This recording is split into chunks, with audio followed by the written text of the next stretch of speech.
I mean, Native American tribal history is very much a part of our country's history, and yet we've seen over the decades and centuries a little bit of bearing that history, maybe not always teaching it accurately.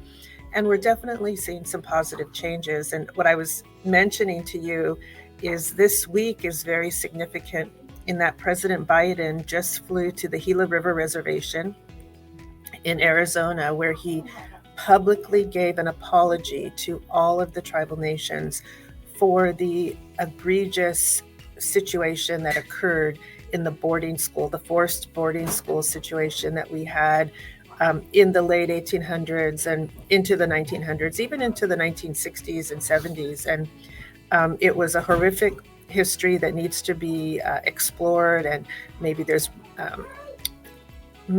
some justice in there, but the whole point is recognizing that there is a sad history there that was systemic.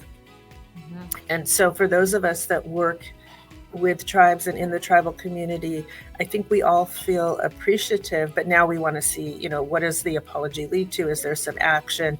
And for me, I've always been focused on definitely looking at the past and making sure those bad behaviors and those sad behaviors are not repeated, but how can we move forward with economic development, and how can our communities thrive? And it is an important step for that recognition. And so I'm very appreciative. As I mentioned to you, my father was a product of the boarding school system, and it left marks on him emotionally. I think if someone were to say to me, what's the greatest opportunity right now when you think about our over 560 tribal nations, it's partnerships.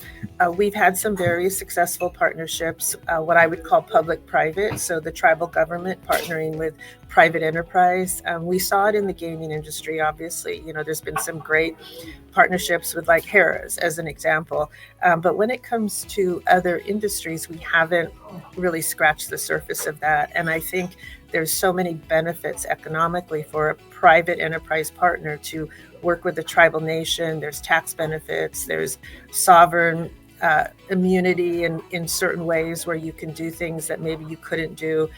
With gaming as an example, we had exclusivity on reservation land. And I just think we are people that enjoy partnerships, enjoy being in the community. And I would like to get a message out of, come join us, come talk to us, come work with us. And I think there are many people who would like to, but maybe just don't understand who we are as tribal nations. What does it mean? How do you work with a tribal nation? And I also think in the finance space, it's really interesting now to start seeing there are indigenous fund managers and investment opportunities where you're getting that sense of native responsibility for the earth and for people. And so it's a whole different level of what some people would call ESG or impact investing, but I think it's predated that.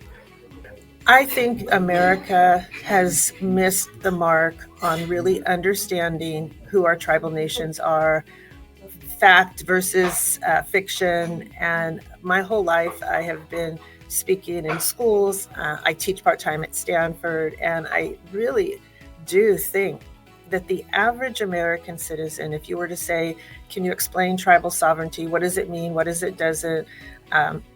Do Native people pay taxes? Which of course we do. And just understanding the treaty relationship with the federal government and how tribes have to support themselves. We don't have a tax benefit on the reservation. And just understanding how important economic development is, and understanding our culture and the beauty of the land that everyone lives on. Recently, we have seen a custom sort of implemented where people will do a land acknowledgement. So as an example, I live in the San Francisco area, so I'm coming to you right now from the Muwekma Ohlone ancestral land. But it's more than just ancestral land. They're still an active tribe. They're still very, very active with sacred sites and doing things that go way beyond economic development, cultural sensitivity, cultural importance. And so I think for everyone who lives in America, it's important to understand whose ancestral land do you live on? Is there a way to go to the museum and have your children understand those cultures and those customs? And it really just enhances our world when we can understand that.